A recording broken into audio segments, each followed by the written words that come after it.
Salut, une fois de plus, bienvenue sur ma chaîne. Aujourd'hui, on va continuer avec notre programme Reverse Shell.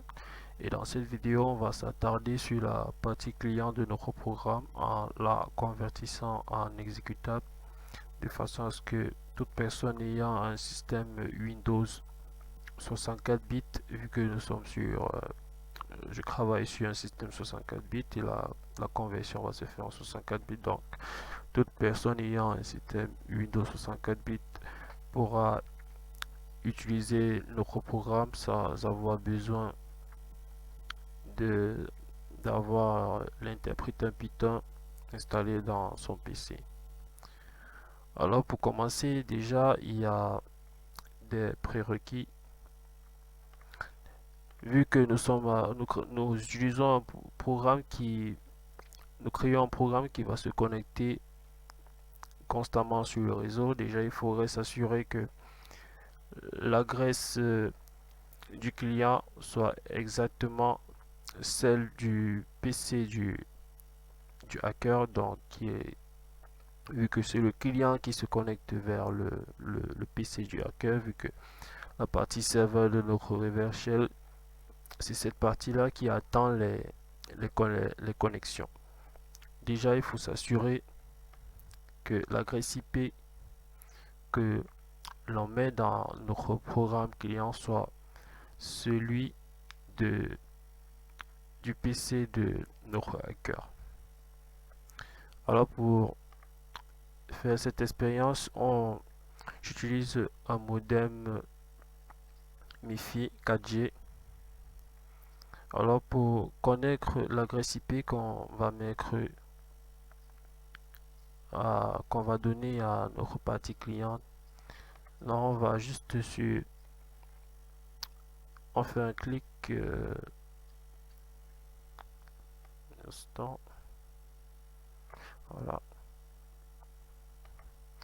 on fait un clic droit, ouvrir les paramètres réseau et internet, modifier les options d'adaptateur. Là on vient au niveau de la carte de Wi-Fi de mon PC, puisque je me connecte à ce modem par le réseau Wi-Fi. Là, on va dans statut, détails, et là, on a notre adresse IP, donc l'adresse IP qui a été allouée à ma carte de Wi-Fi par le modem. Donc, ce qui correspond qui par ricochet est l'adresse IP de mon PC quand je travaille, quand je me connecte à travers le Wi-Fi sur ce modem. Donc c'est cette adresse qu'on va donner à la partie client de notre reverse shell de façon à ce que peu importe le PC dans lequel le programme va être installé, si ce PC est connecté à un réseau local, vu que je rappelle qu'on travaille sur la limite de notre reverse shell au niveau des réseaux locaux, non des réseaux LAN. Alors si on est sur un réseau LAN et que le PC que l'on veut hacker est connecté à notre réseau, alors notre programme reverse shell client se connectera à notre serveur avec cette adresse, vu que ça c'est l'adresse qu'a le serveur.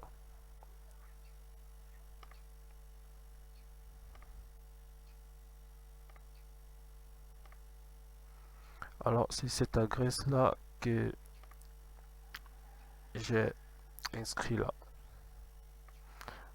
Pour ce qui est du reste du programme, rien n'a été changé. C'est exactement le même programme que dans la vidéo précédente.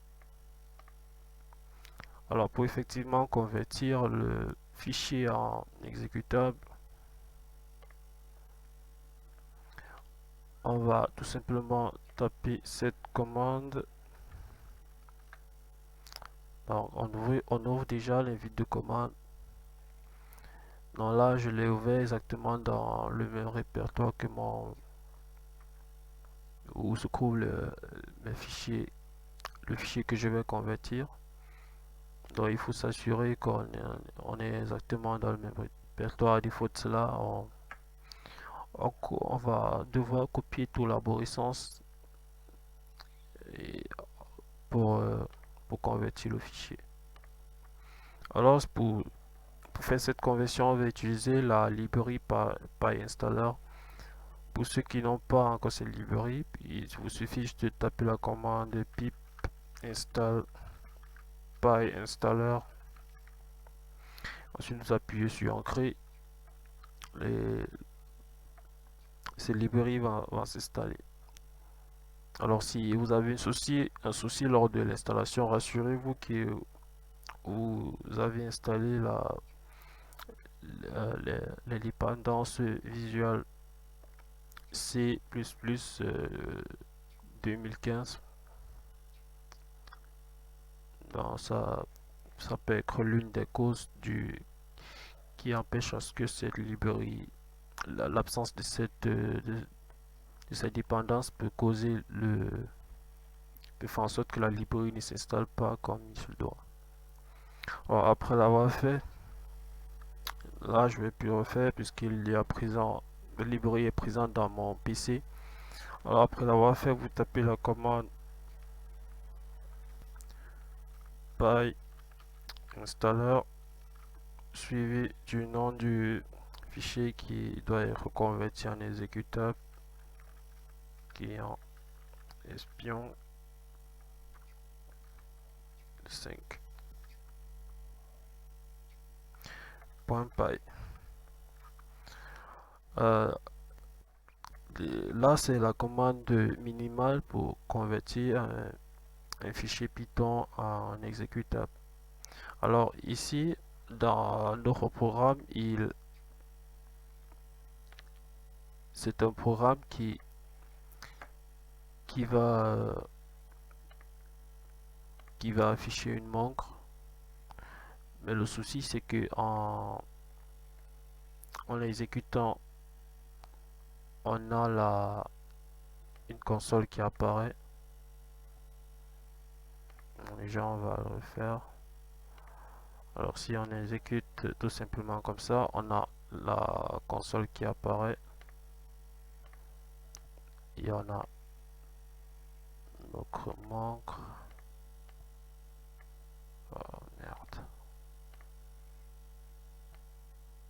Voilà, on a notre montre et la console. Déjà, c'est pas chic à voir. Alors, on va ajouter une option dans la conversion qui va nous permettre de faire disparaître cette console. Alors, cette option, c'est tout simplement, on ajoute une option avec ce 2.2-6 et nos consoles. Alors, ceci va nous permettre de convertir notre fichier en exécutable tout en enlevant la présence de la console. Alors, dès qu'on a tapé cette commande, on appuie sur Entrée.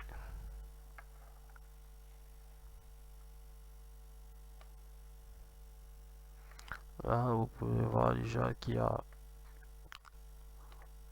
un fichier et des dossiers, de nouveaux dossiers qui apparaissent.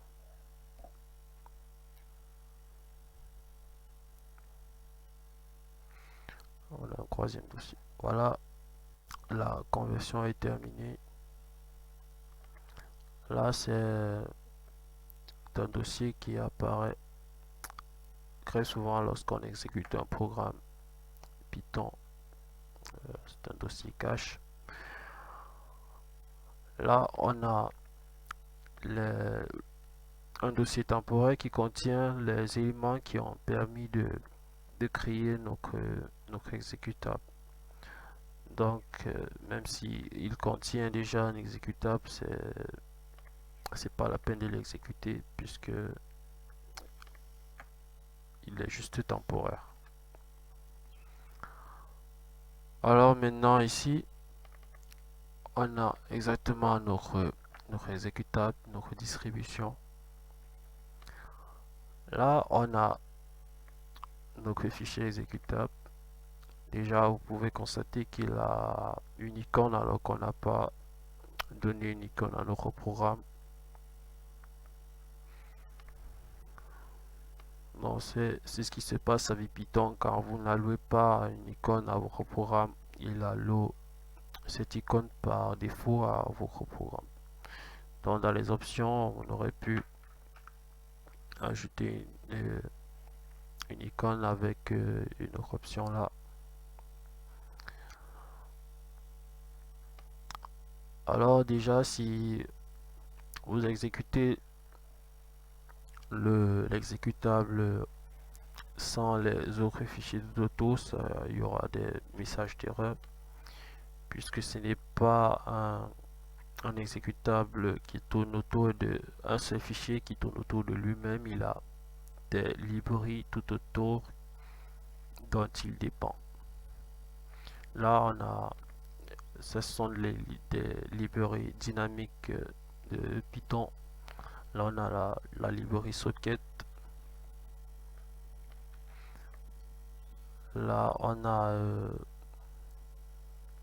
plein de librairies là. Ensuite, on a la, la, la librairie dynamique de Python, l'interpréteur qui se chargera d'exécuter notre programme comme si comme s'il y avait un interpréteur Python dans le PC. Là, on a la librairie pour Qt, avec librairie avec laquelle on a réalisé notre montre. Il y a aussi plein d'autres librairies qui sont nécessaires au fonctionnement de, de notre exécutable. Alors, on va exécuter notre programme.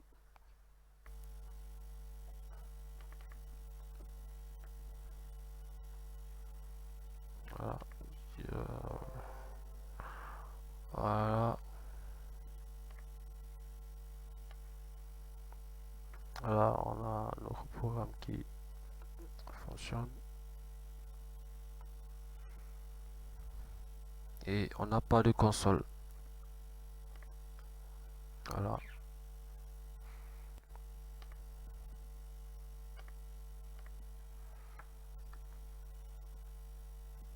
Alors là, le premier constat qu'on peut faire, c'est que c'est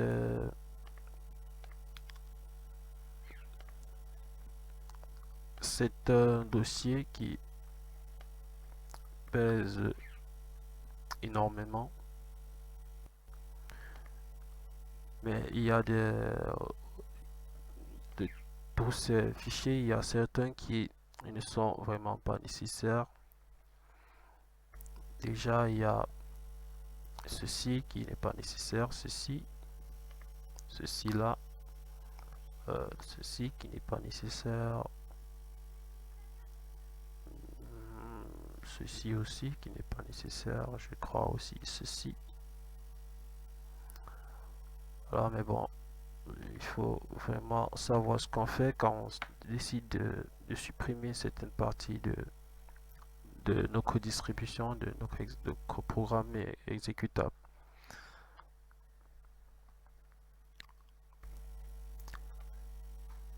Déjà, il y a aussi une autre façon de rendre l'exécutable en un seul fichier. Mais cela implique que le PC où qui va faire tourner cet exécutable est un système Windows 10, puisque déjà si on rend notre exécutable en un seul fichier, non sans dépendance d'auto, il y aura ces dépendances dont l'exécutable aura absolument besoin qu'il soit présent dans le PC où il sera tourné. Et jusqu'à présent, c'est un souci pour les systèmes n'étant pas pour les systèmes qui ne sont pas des Windows 10, parce que si on si on le crée en un seul fichier avec